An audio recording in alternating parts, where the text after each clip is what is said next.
Hey everybody, welcome back to another episode of People Talking from a Social Distance. Today I have a wonderful guest, someone who I always feel I learn something whenever I talk to him. So I'm excited for you guys to hear our conversation today. It's the always pleasant and someone I always hope is doing well, Scott Horlock. Hey Greg, how you doing? I'm doing well. I use that specific phrase because I remember when I was first in the building, you were like one of the only people who would make sure to say it correctly. Everyone would say I'm doing good, and I was like, no. Horlock gets it right. I'm doing well. Yep. My English teacher has taught me well. I'm really excited to talk to you today, and I think, as I alluded to a little bit in the intro, we kind of come at ideas from different angles, but I think we always are able to meet in the middle of something that's interesting, and I think that really plays into the language arts and science teacher aspect of it, right? Like the hard sciences versus the soft sciences, and so I'm excited because, like I said, we can talk about things and take completely different views on it, but it always ends up being something enlightening. Absolutely. So let's talk a little bit about those hard and soft sciences, right? I don't like the term specifically because, right, it seems to suggest that those of us on the soft sciences aren't doing our due diligence. How do you feel about that sort of semantic difference? I would agree. The soft science makes it sound like it's not real. Is essentially that it's not really science if it's a soft science, and but working on master's degrees and then looking at trying to do research that deals with students in the classroom, and there's so many things that you can't control, and I think if some people desire or define soft science as something that you can't have an experiment with and set up a real control with, then I think they're kind of off base. But our sciences are about looking for evidence, for hard evidence that kind of supports some of these ideas, that these trends that we see, but we don't always necessarily have answers for.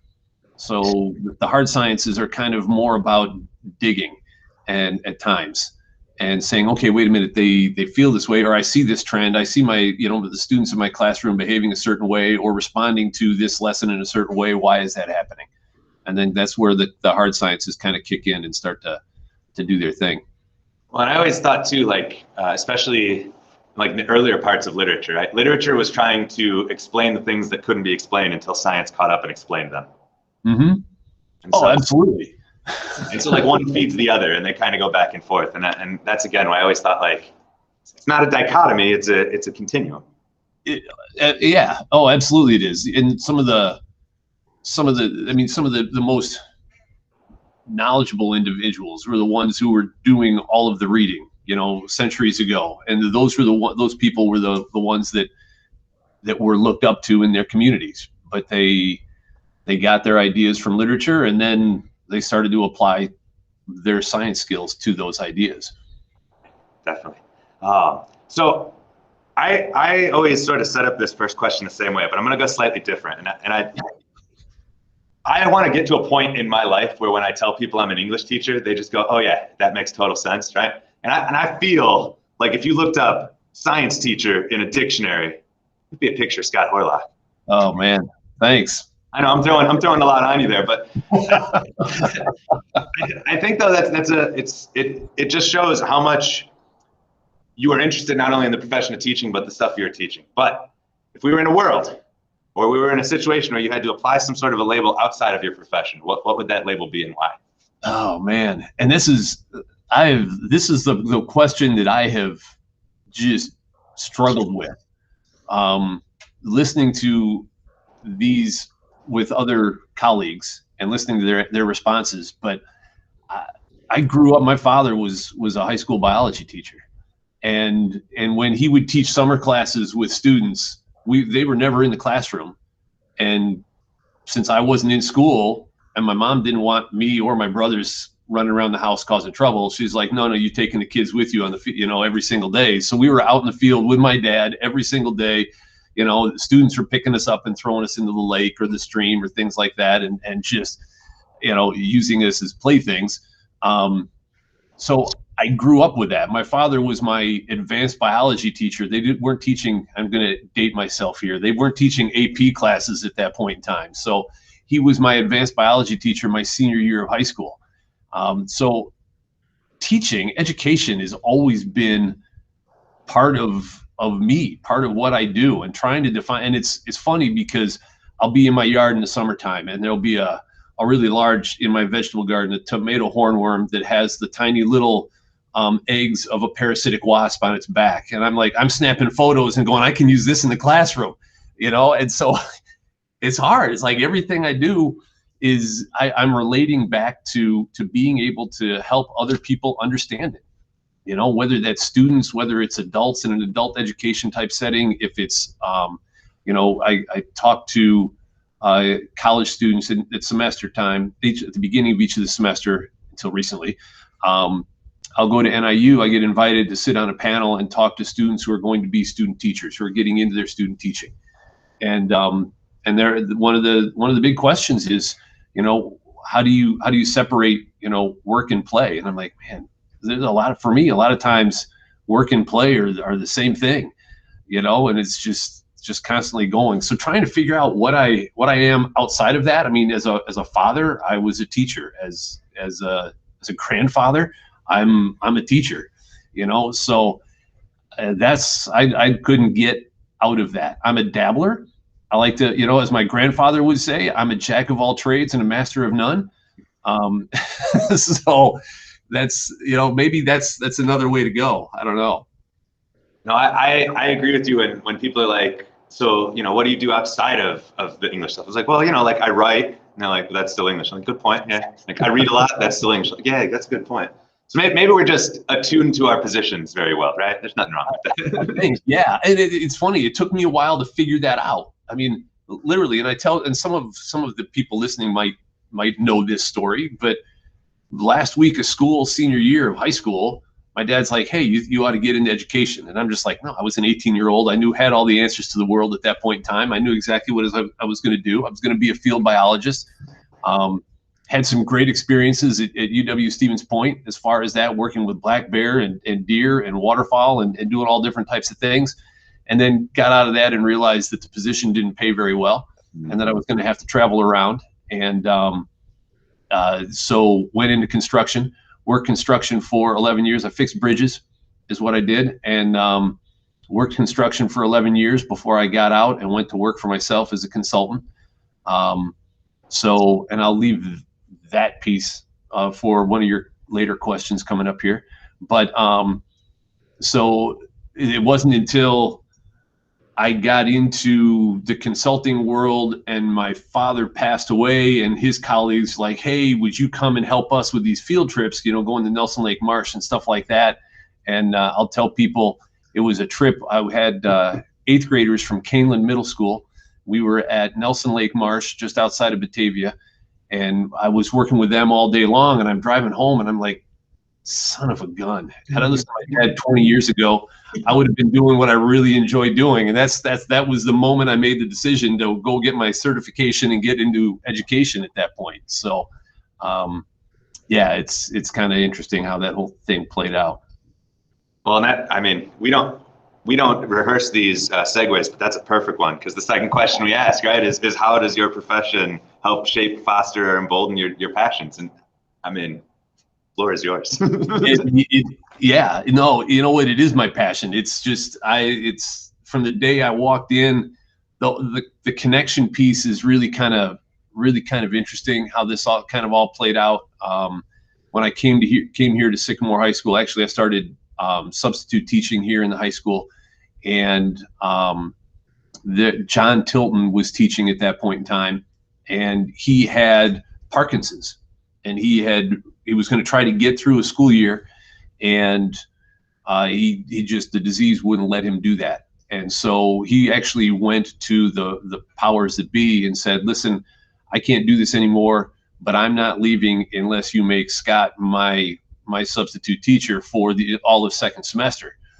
And so they called me in, and I had been, bouncing around. I told them there's no way I'm doing elementary. I'll go to the middle school every once in a while, but I'm not doing elementary. I can't do that.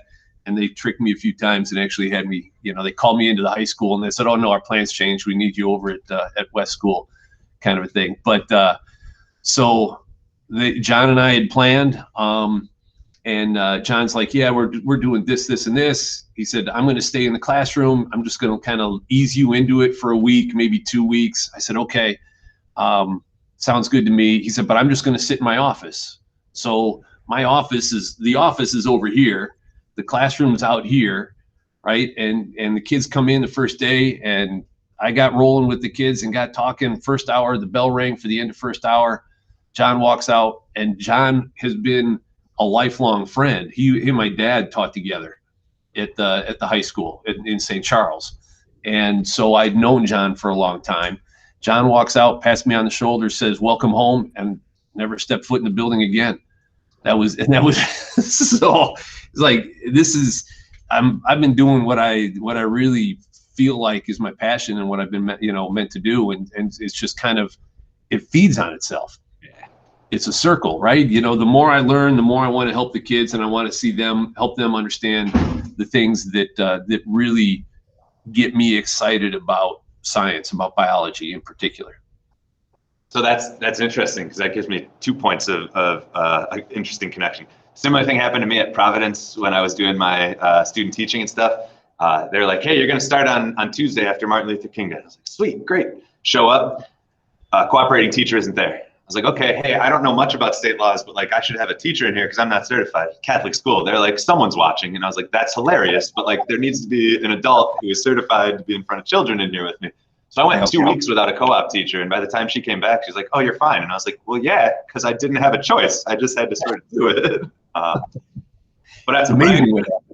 I agree with you wholeheartedly on like, I love what it is I teach. And every time I learn something, like this year, we were going through some stories that I've taught before. And I was like, hey, I just happened to be reading this French postmodernist philosopher that's talking about like simulation and simulacra. Let's bring that into the lesson, because these kids can understand that stuff. We just never give them a chance to. So I have the same thing where I learn something new and I'm excited to bring it to my students. And hopefully, and I think we both feel this way, hopefully our enthusiasm bleeds into their desire to learn.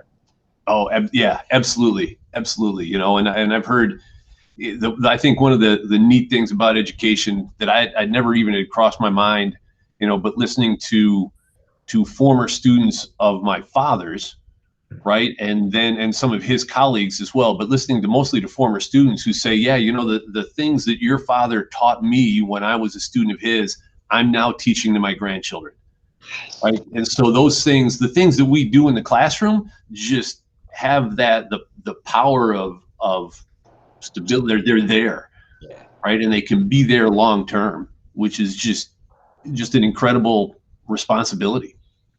I always like to tell students when they ask, like, why'd you go into teaching? And I always say, like, because no matter what other profession you're talking about, they all had teachers.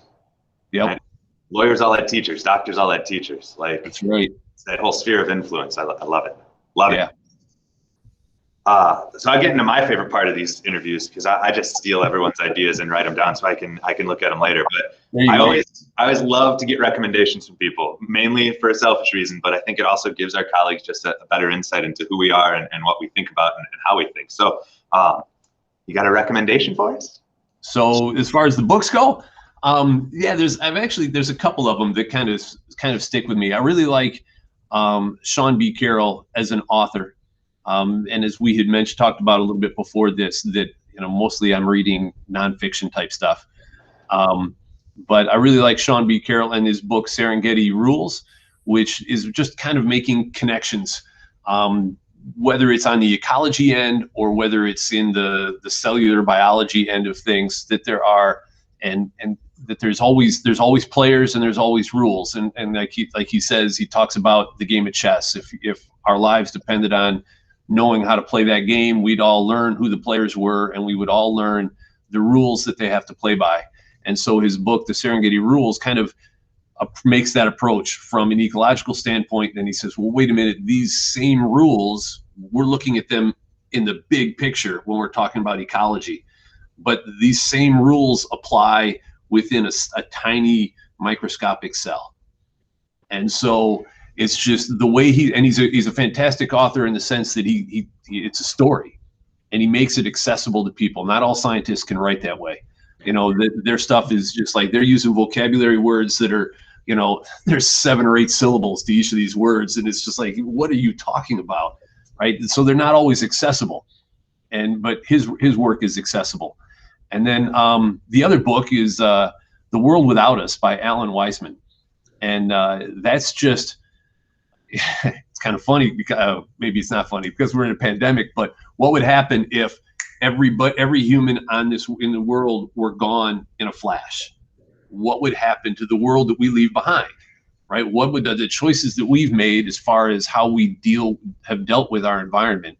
And then he talks about different situations. What could we expect, for example, in New York City to the skyscrapers, and how long would it take for the earth to take it back? And then, or places where we've set up fences in Europe, where there are these huge fences that divide countries, and the wildlife that used to migrate across those areas that can no longer migrate, and so he kind of takes this approach in lots of different ways, and it's kind of really an interesting perspective of what this world might be like if we hadn't messed it up in the first place.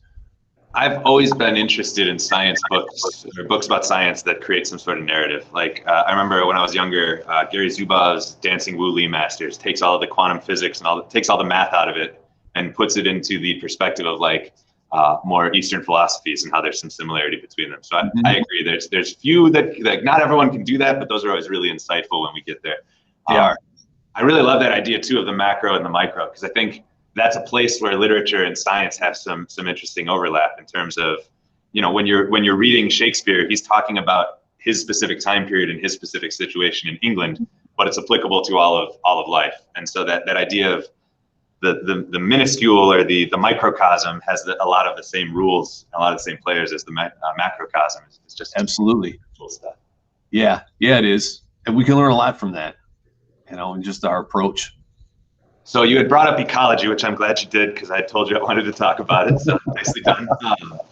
So in my mind, and again, coming from the literature perspective, I think the thing that I'm maybe not confused about, but kind of concerned about is this idea of if we're using computers to sort of get this data and do all that stuff, it really seems to make a very mechanical view of nature. Am I off base on that, or is there something to that thought? No, it is. I mean, they've obviously gotten better, but this idea of modeling and ecological modeling and taking into account all of the different possible aspects and building, that idea. When I was in college, they were just beginning to talk about the idea of building a model, and those models were designed for a very specific species. So, for example, white-tailed deer.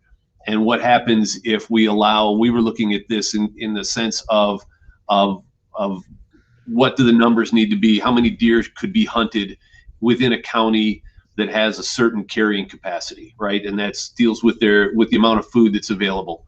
And so we essentially run different scenarios, but it was only for deer, and it was only under these situations. And now, this idea of modeling is just played into, it's just this grand scheme. And I mean, climate change is the biggest model of them all, really.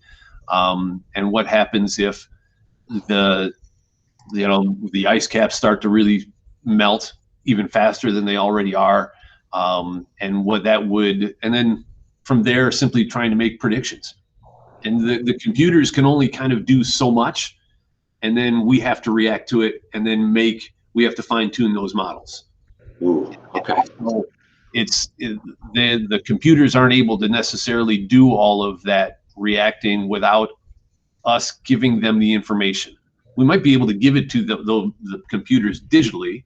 We may, changes in water temperature. So with the oceans, or changes in the speed of a current, right? So there's some scientists who predict that the ice caps will melt, that the melting of those ice caps will then shut off the currents, like the Gulf current and the Pacific current, that those currents will all get shut off, and that'll plunge us into an ice age. That'll rebuild the ice caps, and eventually the currents will start back up again. So, I mean, but it's all predictions, and it's all like, well, let's see what happens. And so they build models around all of that. But how accurate those models are all depend on the information that we give them. That's nice. Okay, that allays some of my fears, right? There's still a human element that's in there, right? Yeah, there's still something human in there. Okay. Yeah, there is, but I don't know if that should allay your fears or not. We may not be very good at feeding those computers information. Fair enough. The next place I like to go is just, again, sort of pull back the curtain and give our colleagues a place in an understanding of who we are outside of maybe the way that they see us, right? So I always ask, like, is there either a surprising fandom or activity or something that we would never guess if you didn't tell us?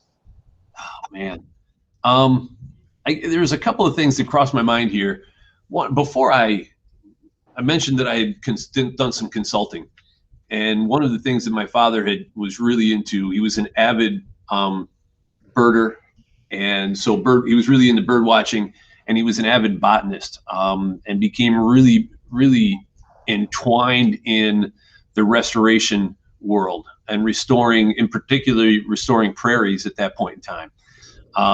And so he had started to get involved in doing a little bit of consulting on the side, and I kind of took that and ran with it for a little while and did it as a part-time thing, because he left a bunch of people kind of that still needed help. So I was helping them out. And when I left my job in construction, that's what I did. I just turned that into a full-time job. And one of the things that I got to do, two of the jobs that I got to work on, I was a very, very small part of putting turning the roof of Chicago City Hall into a green rooftop, which was really kind of cool.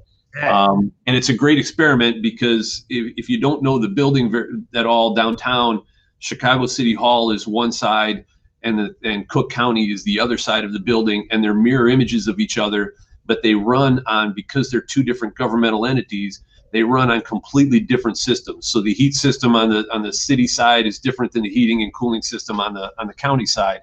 So Northwestern took that over, in a heartbeat, and said, no, we're going to do long-term studies on all of this. So that was really kind of cool.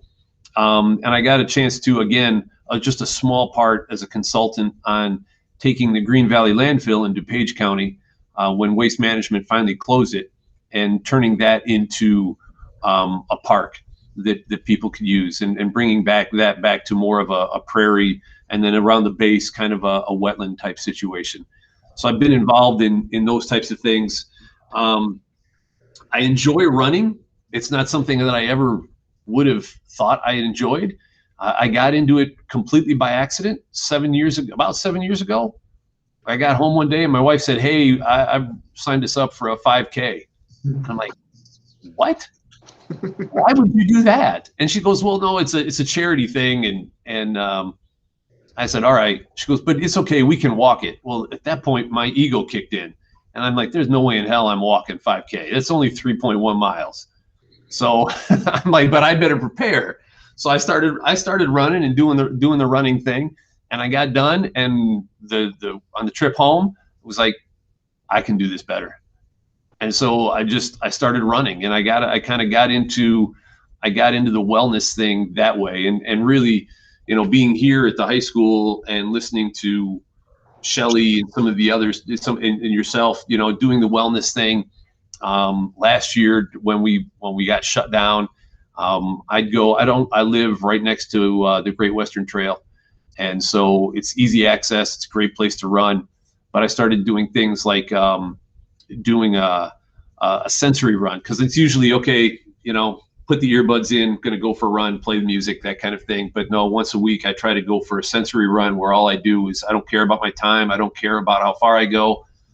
It's just taking in the world around me, and then I'll come home and I'll kind of like keep a journal and write down all of the different, if certain plants were in bloom, or that, I saw there was a great horned owl nest along on the trail, and if I saw the owlets or not, those types of things, and just goofy little stuff like that. But so I don't know if people would know that much, that would know that about me, unless they like my neighbors here on either side of my room that are always in talking to me about stuff. That's awesome. Yeah, I do a lot of walking around the neighborhood, and I'm always intrigued. The whole area over by like Reston Ponds that has such an active eagle and hawk. Like there's so many hawks and stuff over there. I'll go over there just to check out the birds of prey. So isn't that cool? Yeah. No, but I'll never forget it. I was coming to school one day. This is when I lived in town, and I was coming in over by the tennis courts, and there was a Cooper's hawk came screaming, and there was a squirrel running across the parking lot in front of me. I've never seen a squirrel get so flat in my life. This Cooper's hawk came down, the squirrel got flat, kind of did this thing where it went back and forth, faster than I've ever seen anything move in my life, and the Cooper's hawk was completely confused. It just went on its way, and the squirrel went on like nothing had happened. So those are the kinds of things that I kind of get tuned into. You know, being a science person and being in ecology and being outdoors, those are the kind of things that I pick up on, and it's just like every single one of my students heard that story that day in class as well. Awesome. Well, and I mean, this one's kind of a weirder transition, but that seems like a good place to talk about favorite food. Yeah, there you go. You know, I don't know if I have a favorite food. I enjoy food, but I enjoy grilling in particular, grilling food. And it doesn't really matter if it's steaks in particular, but grilling or smoking and slow cooking.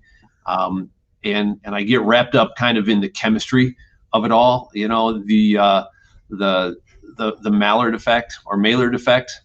Right. So the combination is proteins get broken down and they break into their smaller parts, which are called amino acids, and they mix up with the sugars, and that caramelizes the outside of the meat, and you get your flavors. And most of the flavor compounds are to use a science word, hydrophobic. They don't mix very well with water, which is why fat plays such an important role in grilling the meats. So those are the kinds of things that I kind of get into. But I really do prefer the steaks, but then can I pair those steaks with a really good bottle of wine or a nice bottle of wine? And by good, doesn't necessarily mean expensive. It just means that the flavors complement each other. And so my wife and I really, for a long time, have really enjoyed wines and the tastings of wines and the different flavors. A colleague a couple of years ago introduced me to. She was my gateway to bourbon, and so. But what's interesting to me is that wines and bourbons, the word that everybody uses now is terroir, right? And so you can take the exact same grape in a wine and grow it at a higher elevation, and that wine tastes so much different. They can be treated the exact same way. To me, that kind of stuff is intriguing. You know, there were, 5 years ago, I think my wife and I were in California. We were at Alexander Valley Vineyards, and they were taking us on a tour through their wine cave. And at the very end, they had 2 barrels with the exact same wine in each barrel, had been treated the exact same way. One barrel was what they called American oak.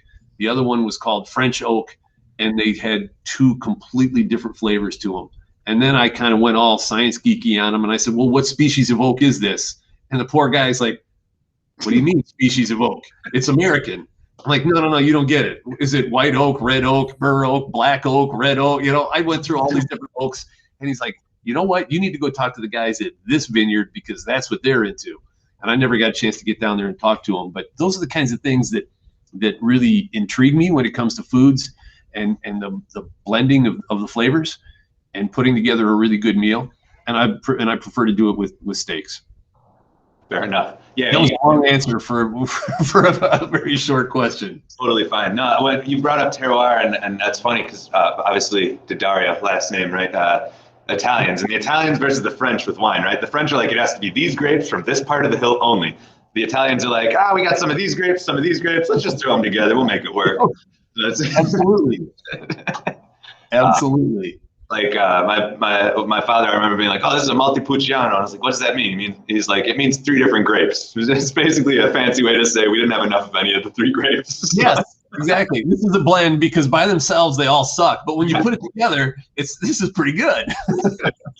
Awesome. I guess the other question, and you kind of alluded to it earlier, and I think there's some interesting ground here to cover.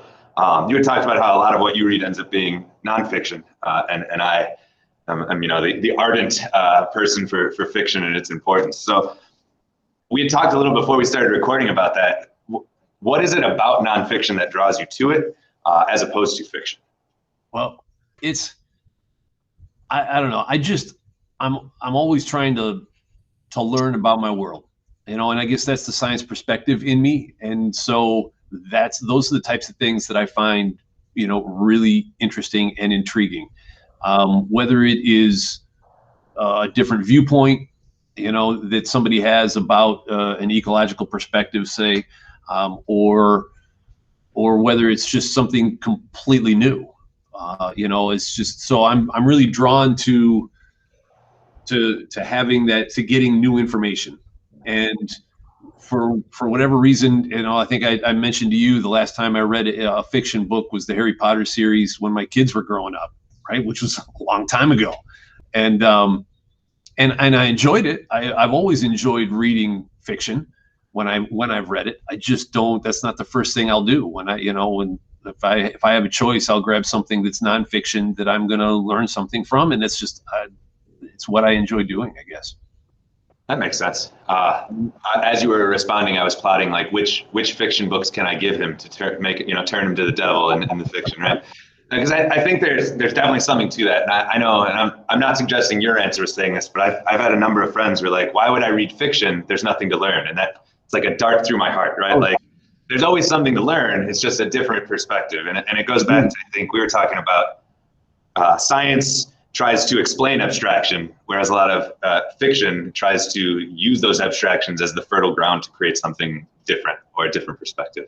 Right, and that creates discussion, doesn't it? So when fiction is using those and creating those abstractions, right, then that creates, well, what was the author really trying to say?